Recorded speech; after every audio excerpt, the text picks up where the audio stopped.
Good morning, this is Jeff with Sewer Tech Northwest. Today we're at property address 14104 Northeast Knott Street here in Portland.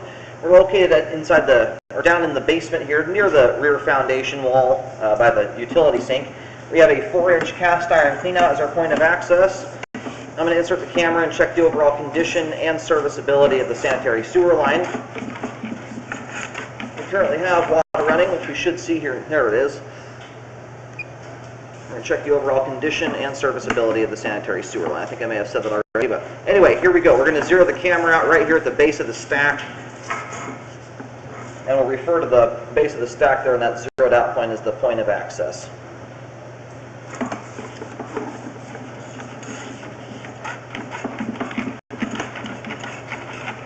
All right, here we go.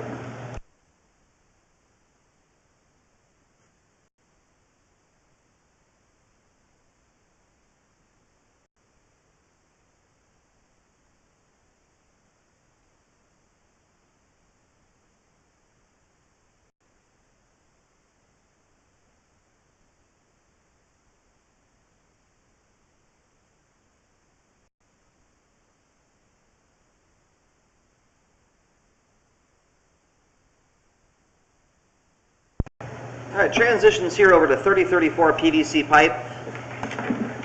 And right at this transition point, and we'll take another look at this on the way out when it's drained completely. We'll get a better picture. But if you look right at the top of the pipe here, at the transition point, it does appear we have the very start of a root intrusion come there. You can see that little strandy item coming down there. At this point, it looks like a single root hair. It's possible it's something other than roots. This is the tricky part when you only have one little hair like that. Things like floss and string, there's a lot of stringy items that go down sewer pipes on a frequent basis that can get hung up here and kind of mimic a root. We may also have, this might also be a root here. It's kind of hard to follow. It's on the right side of the screen near the flow line.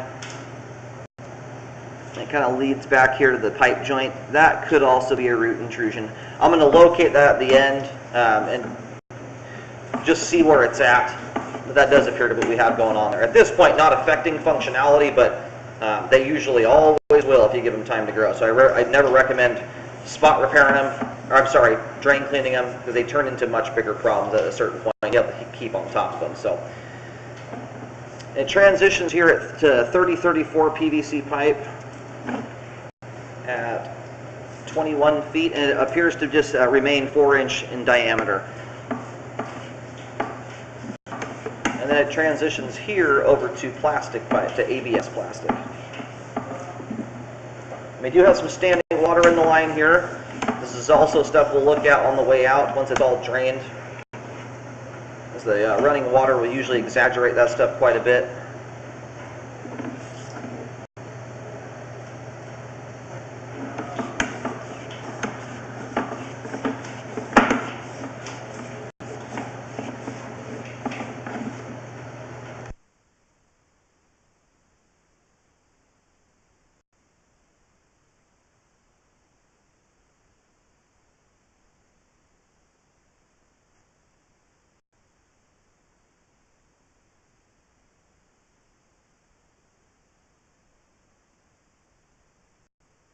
There's another spot here where we've got standing water.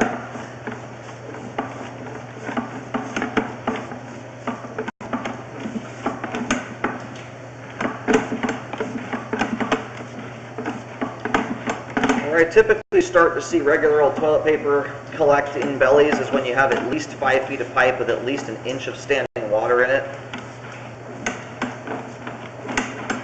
Anything less than that is and even at that breaking point, it's still a fairly livable belly, but that's where I generally start to see toilet paper collect,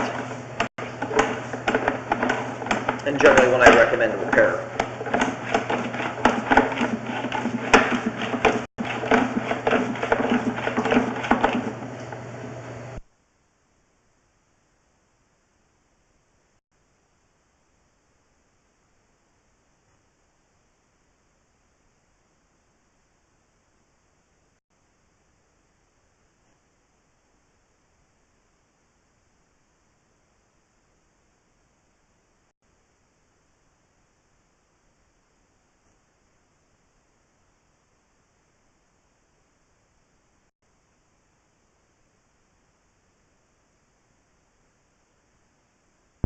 All right, transitions here over to 6-inch 3034 PVC pipe.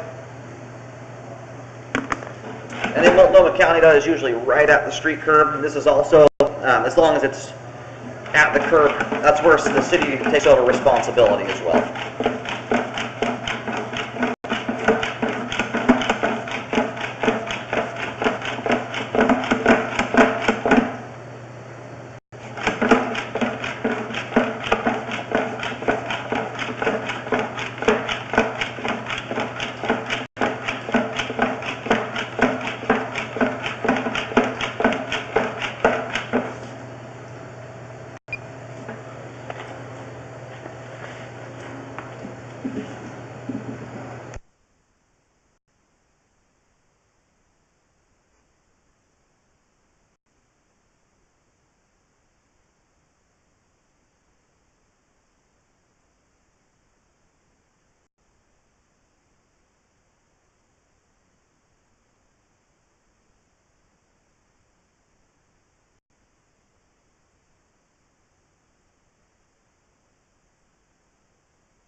All right, it's getting extremely difficult to push the camera down the line here. We should be within feet of the main lateral. I'm going to go do some locates here real quick just to see how close we are. All right, located the camera head successfully. The line ends up going out to the main on northeast 141st. And we are literally about a foot from the main lateral. That little turn you see right in front of the camera there, if we got the camera just past that, that's the main lateral connection. At this point, we're far into city territory. Pretty much all this green pipe we've just scoped here, at least towards the end of the line, is all city responsibility. So it's going to be about 110 feet to the main in total.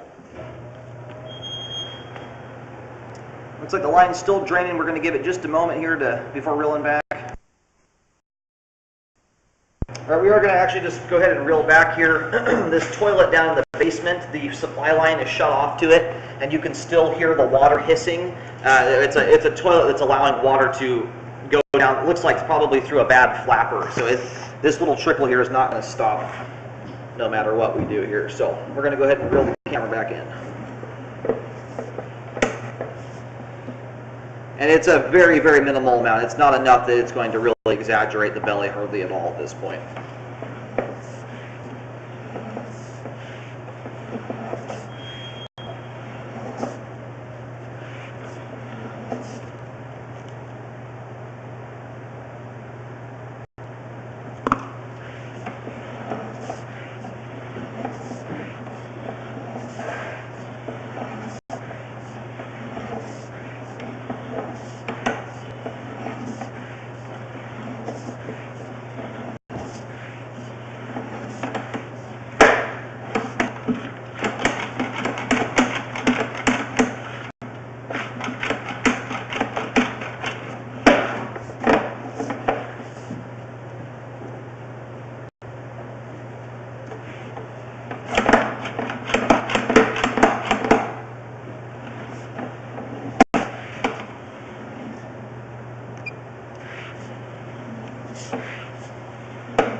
Most of these little danglies here we're seeing, the white stringy strandy stuff, those are spider webs there. Very common thing in sewer pipe. They sort of look like roots. I guess if you haven't seen very many of them before, anything that's bleached out that color is a cobweb. So this joint here, it looks like we have some type of, you can see kind of behind the cobwebs there's like a single stringy, strandy item kind of coming down from the joint there. At this point, that thing it could be excess pipe glue. It could be a lot of different stuff. I don't see an obvious root hair protruding out from it. If you look, and this is about as best look we can get here, I'm not seeing an obvious root strand protruding from whatever that stuff is there. No, it's potentially a root. there's just not enough there to be able to confirm it.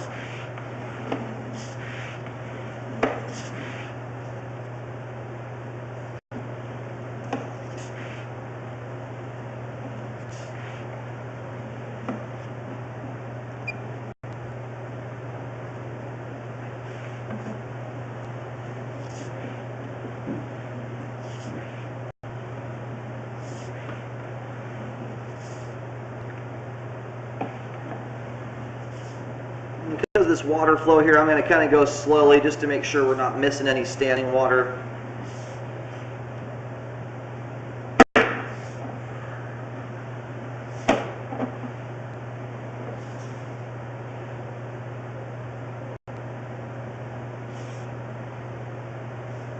Okay, so here is a spot where we do have some standing water in the line.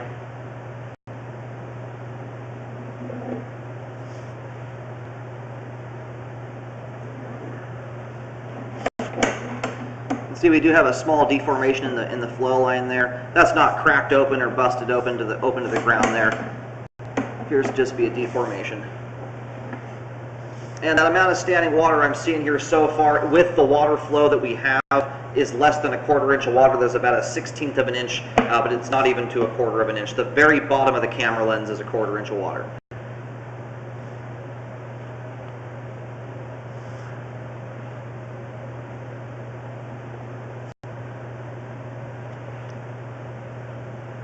Another very similar spot there. That water level also is sitting below a 1/4 of an inch.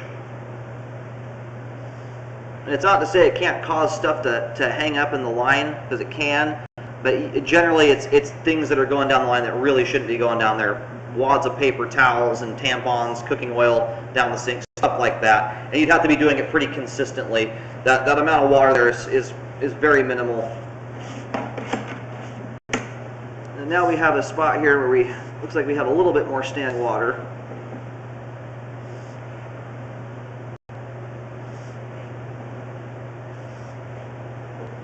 And it too, it appeared like it was right at the start there, but it also, that was sitting right at a 1/4 inch of water. Not that we don't, ideally you don't have any of that. You'd like to see the line drain out completely. Just in my opinion, you can see how we have no major debris collecting there at all.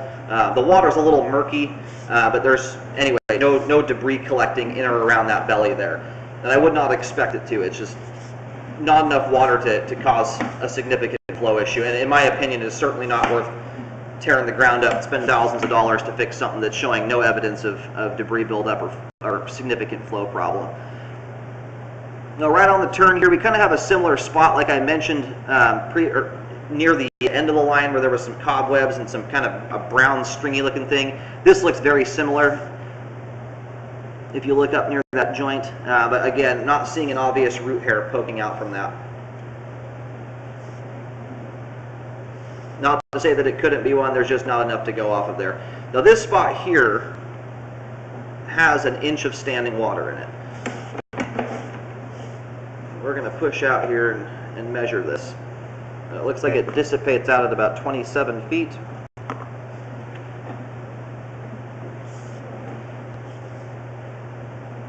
And you can see the difference in the dirtiness of the water. This water is quite thick with debris. There is just a stark difference once you get to at least an inch of standing water.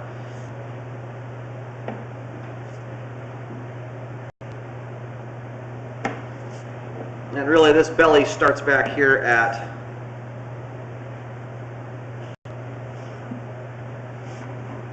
"21 feet, looks like. Because this is kind of in question here, I'm fairly certain we have the start of a root intrusion coming through. It's also right where a belly starts. So it looks like from here at 20 feet out to 27 feet, we have an inch of standing water, and it looks like we also have a root intrusion. Either way, I would recommend it be repaired, and that kind of kills two birds with one stone there. That would deal with the potential roots. Either way, you need to fix it, or I would recommend it be fixed to correct the standing water.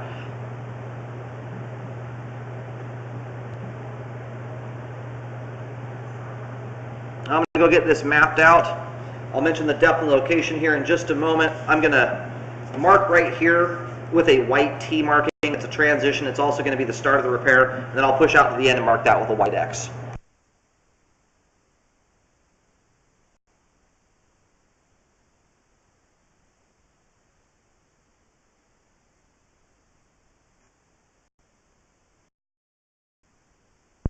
All right, I'm picking up the camera head out at the rear of the home, which would explain why this line is so stinking long. Normally, the average home, this thing would just done a straight shot out to the street in front. Looks like it comes out the back. If you're looking at the front of the house from the street, it goes out essentially at the rear left corner of the home, hangs a right, and travels all the way across the backyard out towards northeast 141st Avenue. So right here at 27 feet, I'm getting the camera head at 10 feet 4 inches deep. It is down there a ways. I'm not seeing a whole lot in the way of trees. That doesn't mean we don't have roots. It's actually quite common for roots to stay alive even if you cut the tree down. Kind of a common misconception that once you chop the tree down, the roots die off. They often don't. So anyway, it's possible we could have roots here. Either way, that's not, either way, we still have a belly here that starts in the same spot. So if it is in fact roots, you're going to deal with both issues at the same time. Now we're going to push the camera just past this transition point here to get a more accurate locate.